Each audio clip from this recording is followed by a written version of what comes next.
Mr. President. Senator from Vermont. Mr. President, every day we are reminded of the worsening humanitarian catastrophe in Gaza. Most of the infrastructure in the territory has been destroyed. Thousands of apartment buildings, schools, mosques, hospitals, shops, and markets have been reduced to piles of twisted metal and rubble, under which the bodies of an unknown number of people are buried. Of the world's many humanitarian crises, the situation in Gaza is among the worst.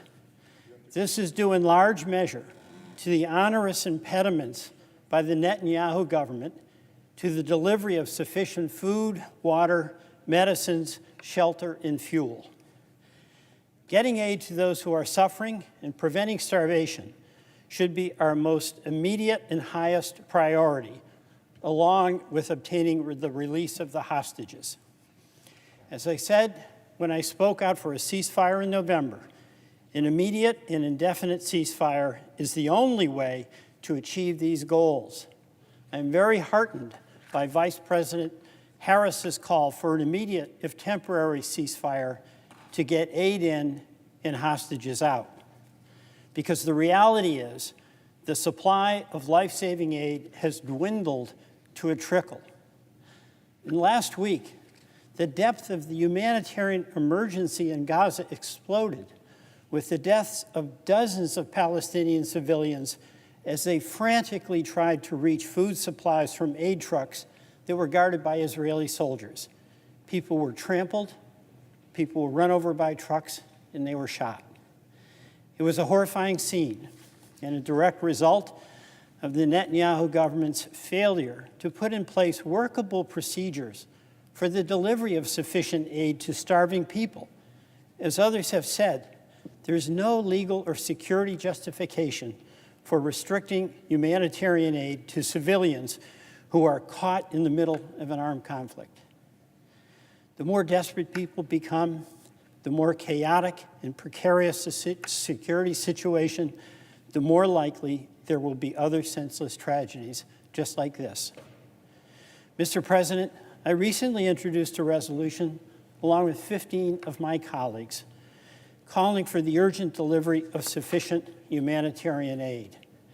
And the Biden administration has repeatedly called for greater access for more aid trucks to Gaza, but the number getting through remains far below pre-war levels.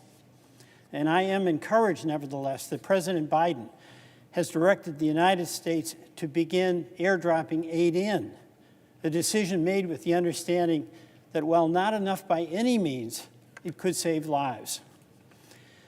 Mr. President, Israel now occupies Gaza. It has an obligation under international law, not to mention a moral responsibility, to feed and shelter Palestinians under its occupation. But beyond the moral imperative, the path to peace, security, and stability would be enhanced dramatically by facilitating the delivery of essentials for survival to the Palestinian people whose fate is imperiled. But as we saw last week, that's not happening. The Netanyahu government's rejection of U.S. and international appeals to meet the basic needs of innocent Palestinians trapped in Gaza and the resulting loss of innocent lives is really the latest in a pattern that we've seen for years. Mr. President, the United States has long supported, and the United States always will support Israel as a free and Jewish and democratic state. But, Mr. President, candor requires acknowledging that we have an ongoing, serious difference with Israeli leadership. It's the longstanding U.S. policy that the Middle East conflict can only be solved through negotiations to create two independent states of Israel and Palestine. President Biden has reaffirmed this. But Prime Minister Netanyahu has publicly rejected a two-state solution, and he's even credited himself for actively working to prevent the creation of a Palestinian state.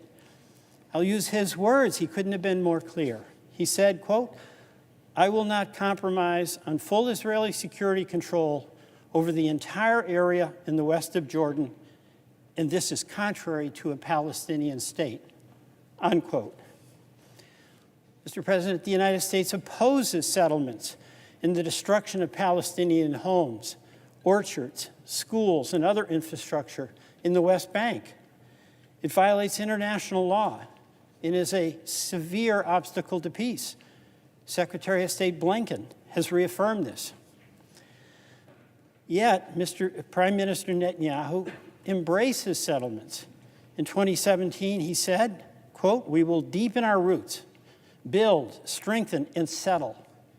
In 2019, he said, "With God's help, we will extend Jewish sovereignty to all the settlements as part of the land of Israel, as part of the state of Israel," unquote.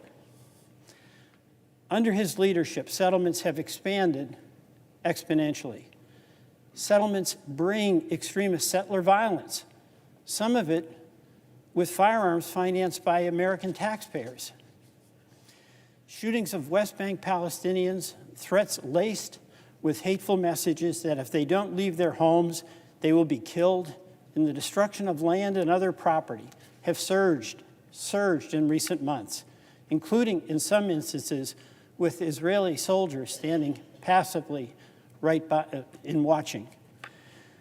It is the longstanding U.S. policy, codified by the Leahy Law, that units of foreign security forces that violate human rights are not eligible for U.S. training or equipment or other assistance. And according to multiple reports, that law has not been applied to the Israeli Defense Forces, despite numerous cases of shootings of Palestinian civilians.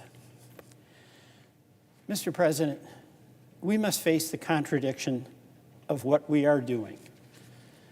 We are airdropping food to famine-stricken Gaza today and supplying bombs for Israel to drop on devastated Gaza tomorrow. We call for humanitarian relief, but how can that call be meaningful when aid workers are killed in their effort to deliver it and Palestinians are killed in their effort to retrieve it?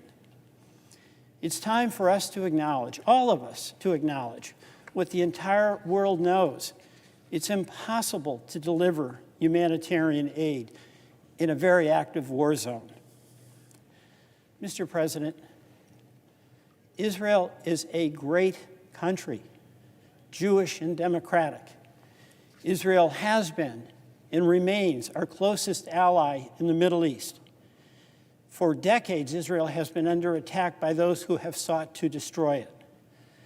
President Biden and so many of us understand the history of Israel and the history of the Jewish people. October 7th was the worst attack on the Jewish people since the Holocaust, and we cannot ever let that happen again. But both of our countries right now are on a wrong path. Israel must stop its indiscriminate attacks that are killing so many Palestinian civilians, women and children, the majority among them who perished. And the United States must end its unconditional support when Israeli policies are wrong, that are unjustified, that are causing so much suffering, and that, in the view of many of us, are doomed to fail in the goal of achieving lasting peace. Mr. President, how many times do we have to be repudiated by Prime Minister Netanyahu on the use of indiscriminate force, on the recklessness of expanding West Bank settlements, on impeding the delivery of aid, on advocating an endless Israeli post-conflict occupation of Gaza? How long and how often will Prime Minister Netanyahu reject our policies but take our money before we say enough? How many more than the 30,000 Palestinians already killed and the 70,000 wounded before we say to Prime Minister Netanyahu, enough? How many more homes and shops and schools and child care centers and hospitals must be destroyed before we say to Prime Minister Netanyahu, enough? Mr. President, Israel must, and Israel always will, make its own decisions as to who will be its political leaders. And Israel must, and Israel always will, make its own decisions as to when and how to defend itself. It's their right. But the United States, too, must make its own decisions, consistent with our values, with our judgment, and with what we believe to be in our national interest. The Biden administration has taken important steps to bring accountability through diplomacy by issuing a national security memorandum that builds on the Leahy Law. But it is time for us, and I include all of us in the United States Congress, to stop accommodating the Netanyahu government. It has consistently shown it does not share our goal of achieving peaceful coexistence between the Israeli and Palestinian people. Our failure to act damages the authority, credibility, and reputation of the United States, not to mention our foreign policy and security interest. And in my view, it undermines the security interest of Israel, which is increasingly isolated in the international community. Opposition to the disproportionate use of force in Gaza is widespread, including in our own country. So too, regrettably, is the rise of anti-Semitism, which we must always condemn, and Islamophobia, likewise, which we must always condemn. It has been said many times before, U.S. aid is not a blank check. When it comes to the Netanyahu government, it has, for many years, across Democratic and Republican administrations, been a blank check.